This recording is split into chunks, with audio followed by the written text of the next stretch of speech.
Jean-Michel Vernochet, bonsoir. Nous poursuivons nos entretiens. Question très simple, comment trouvez-vous le traitement médiatique de la crise à la Société Générale? Vous voyez déjà un grand sourire me dérider. Je pense qu'on se fout carrément de nous. Encore une fois, d'ailleurs, ce qui est intéressant, c'est que ça n'a pas tenu, le mensonge n'a pas tenu longtemps. L'espèce d'échafaudage ou de rideau de fumée qu'on a essayé de dresser, si on regarde même la chronologie, et puis il y a une quantité de gens qui sont traités comme des esclaves dans le milieu des traders, les bouches se sont très très vite déverrouillées, le truc est tellement énorme, là aussi on nous a essayé de nous montrer, de nous monter un bateau, on veut nous faire croire, mais je pense que c'est une... Vous ne croyez pas du tout donc à la thèse du trader unique coupable? Écoutez, il est évident que c'est un bouc émissaire, on lui a demandé, peut-être, j'ai déjà fait allusion, je crois, on lui a peut-être demandé de porter volontairement le chapeau. Moi, un jour aussi, on m'a dit, Monsieur Vernochet, nous savons que vous avez l'esprit chevaleresque et bien sûr, c'était un très très haut fonctionnaire de la Cour des comptes qui me disait cela. Il me disait, Monsieur Vernochet, donc la vie est un long chemin bordé d'épines. Et puis enfin, l'anecdote, nous la raconterons une autre fois. Je pense qu'avec notre petit Breton, qui a l'air d'être quelqu'un tout à fait estimable, petit héros des temps modernes, perdu dans ses ordinateurs. D'ailleurs, revanche de l'universitaire qu'on montre finalement comme pas du tout un génie, face à des polytechniciens, des HEC, à toutes sortes de gens des X-Min, hyper diplômés, et qui sont incapables de faire ce qu'il a fait. Alors c'est vrai qu'il a débordé, c'est vrai, mais avait-il des autorisations? Et surtout, la bonne question, celle qu'il faut poser, c'est qu'est-ce que tout cela est destiné à cacher? Alors on a déjà vu qu'il y avait eu un délit d'initié, d'ailleurs la presse est très discrète. On préfère concentrer les feux sur le pauvre gars qu'on a livré à la populace médiatique pour le lyncher. Eh bien, il y a déjà eu un délit d'initié de 90 millions de dollars, c'est quand même pas tout à fait rien.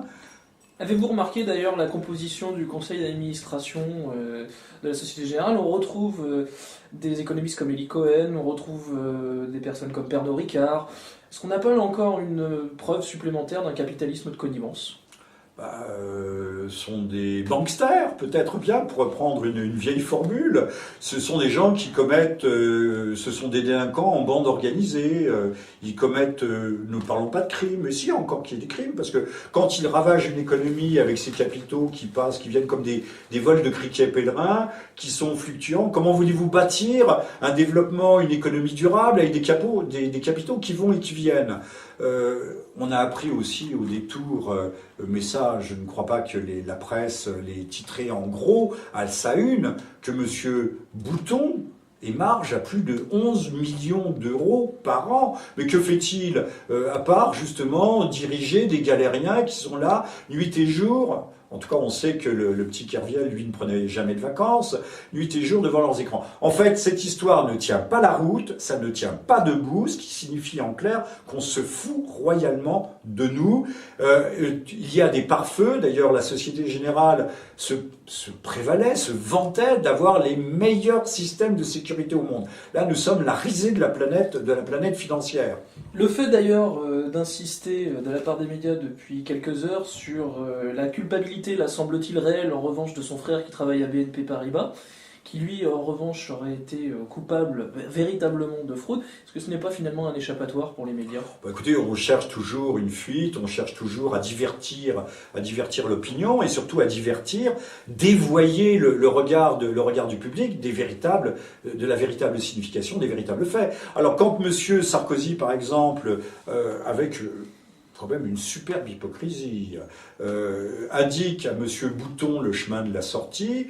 Alors on se pose tout de suite la question, parce que nous sommes d'accord, rendons à César ce qui appartient à César. Quand Monsieur Sarkozy parle de responsabilité et de tirer les conséquences de ses défaillances, nous en sommes d'accord. Sauf que, connaissant Monsieur Sarkozy tel que nous avons pu apprendre à le connaître ces 6 derniers mois, on se dit tout de suite quelles sont ses arrière-pensées? Parce que quand l'homme dit blanc, il pense noir, et vice-versa.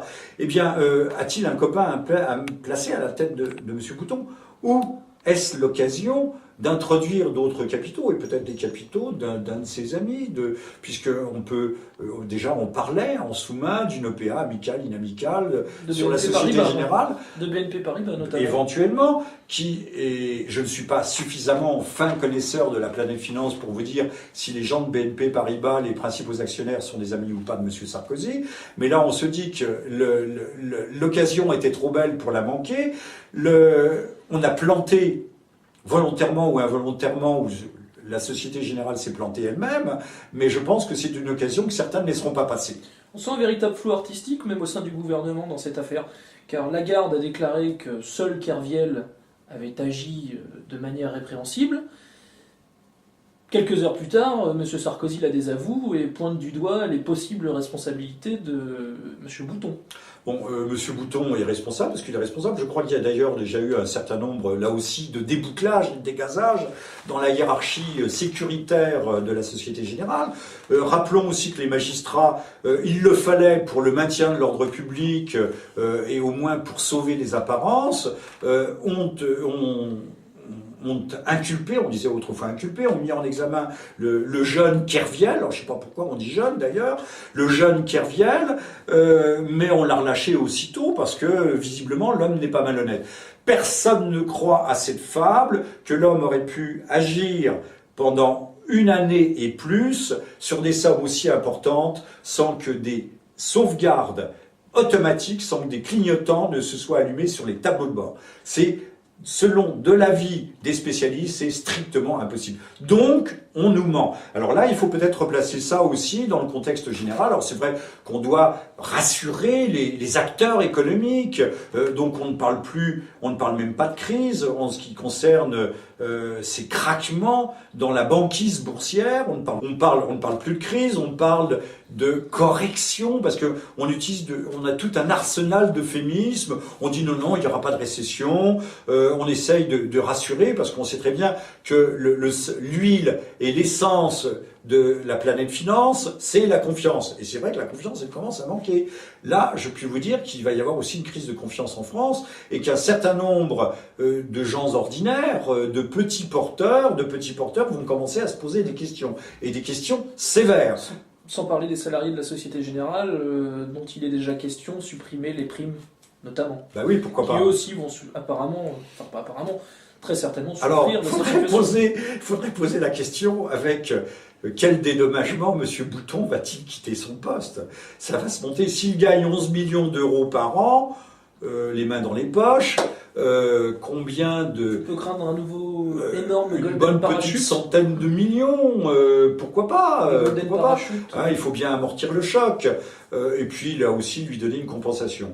Je pense que si M. Kerviel est dédommagé d'avoir accepté de jouer le rôle du méchant, comme dans une bande dessinée, on le dédommagera, mais peut-être infiniment moins. D'ailleurs, je me demande pourquoi la presse, c'est une réflexion aussi, pourquoi depuis toujours on nous ressasse, c'est un leitmotiv, on nous parle du jeune homme, du jeune trader, il a 31 ans, on est jeune jusque quand? Je sais que quand des jeunes sont délinquants, parfois à 18 ans, on dit les enfants. Moi, je veux bien. Enfant en latin, ça veut dire celui qui ne parle pas. Alors donc maintenant on est enfant, et c'est vrai qu'on arrive analphabète au bac, mais dans certains cas. Maintenant on est jeune. Alors jeune, comme s'il s'agissait de dire au fond c'est une sorte d'irresponsable. Et ça, toute la presse, tous les spécialistes disent le jeune, comme si finalement on avait mis quelqu'un d'immature, quelqu'un d'inexpérimenté, quelqu'un au fond qui ne savait pas très bien ce qu'il faisait. On se moque de qui? Déjà, ce mot est éminemment suspect. Que nous cache-t-on? Que se cache-t-il derrière ce travestissement des mots? Jean-Michel Vernochet, merci. Merci à vous.